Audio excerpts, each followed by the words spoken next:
Terminated doctor भारी जो हमेशा आपके सामने होते हैं, जिन्होंने हाल ही में एक बहुत बड़ा मामला जो है एक्सपोज किया है, हनी ट्रैप को जो है एक्सपोज किया है। और जिस तरीके से डॉक्टर भारी काम कर रहे हैं, खुद को हमेशा टर्मिनेटेड बताते हैं और ये सरकारी नौकरी करते थे, उसके बाद ये टर्मिनेट हो गए और इन्होंने फिर एक पहल जो स्टार्ट की है, बाकायदा तौर पर लोगों के साथ हैं और लोगों का काम करते हैं। डॉक्टर भारी, बहुत शुक्रिया वक्त देने के लिए। सबसे पहले आपको मुबारकबाद है, पूरा कश्मीर आपको सराह रहा है जिस तरीके से आपने एक ऐसा इनिशिएटिव लिया है लोगों के लिए जो कहीं ना कहीं उन्हें अवेयर करता है। तो सीधा सवाल रहेगा, हाल ही में जो आपने एक बड़ा मुद्दा जो एक्सपोज किया है, जिसके बाद पुलिस ने वक्ती तौर एक्शन भी लिया है, उसके बारे में जानना चाहेंगे। ये चीज़ें आप लाते कहाँ से हैं और किस तरीके से आप पता करते हैं इन स्कैम्स का? देखिए, मैंने एक्चुअली जो 2016 से लेके 2021 तक मैंने नियर अबाउट 8 कॉलेजेस में काम किया, कठुआ से लेके करना तक। जल्दी ट्रांसफ़र होती थी। मेरा हर एक, मेरे स्टूडेंट्स भी मुझे देख रहे होंगे, मेरा हर सबसे पहला लेसन यही होता है, मॉरलिटी, वैल्यूज़, सोशल नॉर्म्स, उन पे बात करता हूँ। और जो रिलीजियस आइडेंटिटी जिस भी रिलीजन के स्टूडेंट होते हैं, चाहे हिंदूज़ हो, सिख्स हो, मुस्लिम्स हो या क्रिश्चियंस हो, उनको मैं अपने जो टेक्स्ट्स हैं उनके, तो उन पे चलने की ज़्यादा एम्फेसिस देता हूँ। और हमेशा कहता हूँ कि करप्शन फ्री स्टेट और करप्शन ही मेन जो है कैंसर है। जब मैं उनको वो मतलब लेसन्स देता हूँ तो उनके माइंड में वो हमेशा रहता है, फिर मेरा सोर्स बन जाता है। और वो हमेशा जहाँ भी इनजस्टिस देखते हैं उनको मैं उसी माइंड से पढ़ाता था, ताकि जब भी वो सोसाइटी में जाएंगे उनको लूप होल लगेगा, वो सीधे मुझे बोलेंगे या खुद उस पर एक्शन लेंगे। सेम केस इस वाले मसले में भी हुआ। मैं कुलगाम में 1-2 साल रहा तो ऑटोमेटिकली वहाँ के स्टूडेंट्स को अवेयर था मेरी आइडियोलॉजी। एक स्टूडेंट मुझे फ़ोन करता है, वो कहता है कि ऐसी बात है, कोई लड़की डिमांड कर रही है पैसे, वो कुछ भी करने के लिए तैयार है, मैं क्या करूं? मैंने कहा मेरे पास आ जाइए, मिलेंगे। फिर हम मिल बैठे एक ही जगह। उसके बाद 5-6 लोग, मेरी पूरी टीम बैठी। हमने सोचा इनको अब कैसे, 1 महीने पहले की ये बात है, हमने सोचा इनको कैसे फिर ट्रैप किया जाए। हम लोगों ने प्लान बनाया, प्लान एग्जीक्यूट हुआ। उसके बाद हमने स्टार्ट किया इनके अकाउंट में पैसे डालना। मेरे बंधु ने 16,520 रुपये डाला। और फिर जब पता चला ये लिंक था एक फ़ीमेल अकाउंट होल्डर के साथ, फिर हम उसके घर गए।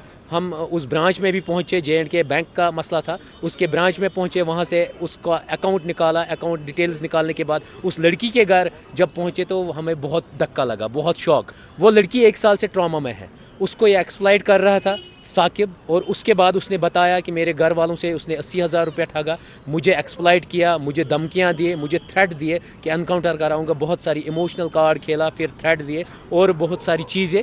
उसके बाद उसने वो बंद किया, वो अपना मोबाइल, और वो शांति से बेचारी उसने अपनी पढ़ाई भी छोड़ी। उसके बाद क्या करता है ये बंदा, उसने अपने इसके अकाउंट से, जो ये वो लड़की थी उसका अकाउंट उसने अपने मोबाइल से लिंक किया। फिर जिन लोगों से डिमांड करता था पैसे, वो सीधे इसके मोबाइल में पहुंच जाते थे पैसे और फिर विड्रॉ करता था पैसे। और इतना बड़ा स्कैम था। फिर एक ही लड़की इसमें नहीं फंसी है, इसमें कम से कम हज़ारों लड़कियां फंसे हैं और हज़ारों लड़के फंसे हैं। इवन मैंने उस दिन आप लोगों को एक्सप्लेन भी किया, जाकिर साहब कुपवारा के हैं, उसने 1 लाख रुपए इसके अकाउंट में डाला। क्योंकि एक लड़की 28 अगस्त को डालती है स्टेटस 6 बजे के लिए भी तैयार हूँ, कुछ भी करने के लिए तैयार हूँ। मुझे बहन को बचाना है क्योंकि वो सीरियस है, ट्रॉमा में है, वो बेड रिडन है। उसके बाद मेरी और एक छोटी बहन है और एक बड़ी बहन है, उन दोनों को सर्वाइव करना है। हमें खाने के लाले पड़ रहे हैं, हमें पैसों की ज़रूरत है। तो बहुत सारे लोग उसके अकाउंट में पैसे डाल रहे थे और उसी में जाकिर ने 97,000 टचिंग 1 लाख डाला। ऐसे ही बहुत सारे लड़के बली के बकरे। अप्रॉक्सीमेटली कितनी रकम हो गई है जो उन्होंने? 1 करोड़ टचिंग करोड़ होगा। इसके पेरेंट्स भी इसमें इन्वॉल्व है, उन्होंने न्यूली मकान भी बनाया, जितना भी उसमें पैसा लगाया वो इसी के थ्रू आता गया। पुलिस ने बहुत अच्छा काम किया, आपकी जो वीडियो वायरल हुई उसके बाद पुलिस ने बहुत ज़्यादा आपका साथ भी दिया।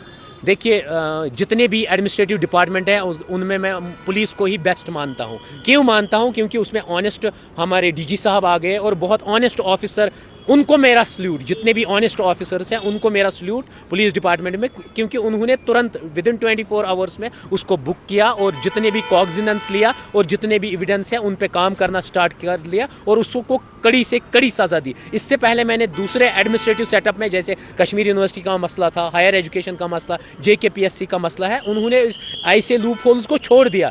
अगर वो उस पर कार्रवाई करते तो जो वो नारा देते हैं करप्शन फ्री स्टेट चलाना, निपोटिज्म फ्री चलाना और घोटालों के बगैर स्टेट चलाना, वो आराम से हो जाता। लेकिन दे आर नॉट सीरियस। अगर वो भी सीरियस होते जैसे पुलिस डिपार्टमेंट हमारा सीरियस है तो ये सब चीज़ें ईजीली हो आपके जाती। पास कितने अब ऐसे मुद्दे हैं जो आप आने वाले वक्त में सामने लाना चाहेंगे, और कितने फ़ोन कॉल्स अभी आपको आते हैं किसी परेशानी के रिलेटेड? मुझे लग रहा हम सोचते हैं ना मतलब एक स्कैम किया तो ख़त्म यही बात होगी, लेकिन इस रिलेटेड बहुत सारे और स्कैम हैं। इतने स्कैम हैं आप कभी सोच नहीं सकते। अगर मैं रोज़ 3-3 स्कैम भी रोज़ दिन में 3 स्कैम भी चढ़ाऊँ सोशल मीडिया पे, तब भी स्कैम ख़त्म नहीं होने वाले। स्कैम्स चल रहे हैं। स्कैम्स चल रहे हैं। तो लोगों को किस तरीके से अवेयर होना चाहिए इन स्कैम से? लोगों से मेरी रिक्वेस्ट है, आपने कल परसों ही देखा कि वो लाइसेंस, ड्राइविंग लाइसेंस वाला स्कैम मैंने अपलोड किया, और इवन जो वो टैग लगाते हैं अपनी गाड़ियों पे, फिर वो उससे टैक्स टूल काटता है, आपने खुद देखा वो कैसे उनको ठगते थे। मतलब रोज़ाना हर जगह ये होता है। सिर्फ सावधान होना है हमें, अवेयरनेस, अल्लाह ताला ने हमें दिमाग बख्शा है, हमें उसका पूरा मतलब यूज़ करना है, यूटिलाइज़ करना है कि हमें क्या राइट वे है, रॉन्ग वे क्या है। और लोगों से रिक्वेस्ट है, अगर आपको ठगा जाए, इवन एक पेनी, 1 रुपया से भी ठगा जाए, तो आपको वो रिपोर्ट करना है, आपको वो दूसरे लोगों तक पहुंचाना है, उसी से कंट्रोल हो जाएगा, वरना और कोई चारा ही नहीं है। अगर आपको ठगा जाता है ऑनलाइन के बेस पे आप मत आइए। कोई भी आपको कहता है आपको हम ड्राइविंग लाइसेंस बना के दे देंगे, वो बंदा खुद बिहार में बैठा है, वो कैसे बना के देगा? वो यहाँ का कोई भी यूज़ कर सकता है कार्ड, क्योंकि आज ऑनलाइन पूरा सिस्टम ऑनलाइन है। वो कोई भी कार्ड यूज़ करता है, आपको किसी का भी आधार कार्ड डाल सकता है, मैं ये बंदा हूँ, तो आप फिर किसको पकड़ेंगे? इसलिए अवेयरनेस की ज़रूरत है। आप रिटायर्ड प्रोफेसर भी रहे, अब ये चांद पर ज़मीन लेना, इसके बारे में क्या ख्याल है आपका? क्योंकि हमने भी वो स्टोरी की थी, क्योंकि उस वक्त बड़े बड़े जर्नलिस्ट ने, बड़े बड़े नेशनल चैनल्स ने चलाई थी, तो इसके बारे में क्या कहना?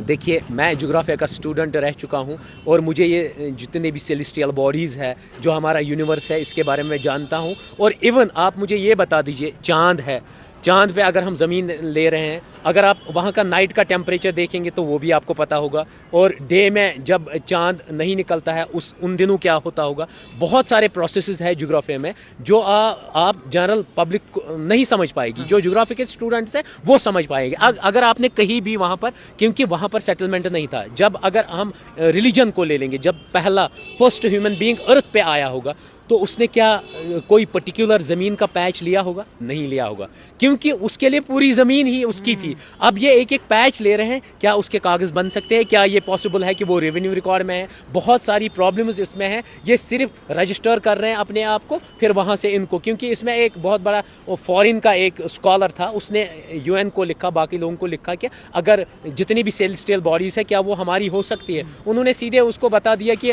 उनने जवाब ही नहीं दिया, फिर उसने ऑनलाइन बहुत बड़ा स्कैम चलाया, और ये भी एक स्कैम ही है। अब आप क्या कहेंगे तमाम आम लोगों को आखिर में? आम लोगों को मेरी एक ही रिक्वेस्ट है कि आप जासूस में मत आइए। आप एक दिन में मिलीनियर नहीं हो सकते हैं, जैसे आपने देखा वो करोड़ पर एक का डबल, एक का ट्रिपल, वो नहीं हो सकता है। अपनी मेहनत से आप काम कीजिए, और जिसका जो रिलीजन है, हिंदुइज़्म, भगवत गीता, इस्लाम, कुरान, जो क्रिश्चियंस है, बाइबल, या बाकी जितने भी रिलीजियस आपके ट्राइज है या रिलीजियस बुक्स है, उनकी जितनी लाइन्स हैं उन पे चलिए। आप कभी भी गलत कर ही नहीं सकते। खैर, बहुत शुक्रिया। आपको बता दूं कि डॉक्टर बारी हमारे साथ मौजूद थे। जम्मू कश्मीर की आवाम इन्हें सलाम करती है, जिस तरीके से इन्होंने कई सारे स्कैम्स का पर्दा जो है फाश किया, और कई लोगों को जो है बाकायदा तौर पर कुएं में जाने से बचाया है। जिस तरीके से काम कर रहे हैं, हम भी इनके काम को सराहते हैं, और इनका काम बाकायदा तौर पर आज जम्मू कश्मीर की आवाम बाकायदा तौर पर पसंद कर रही है। डॉक्टर बारी, आप ऐसे ही काम करते रहे, और उम्मीद करते हैं कि लोगों की आवाज़ बने। दिखती रहिए the type writer Javed Khan के साथ।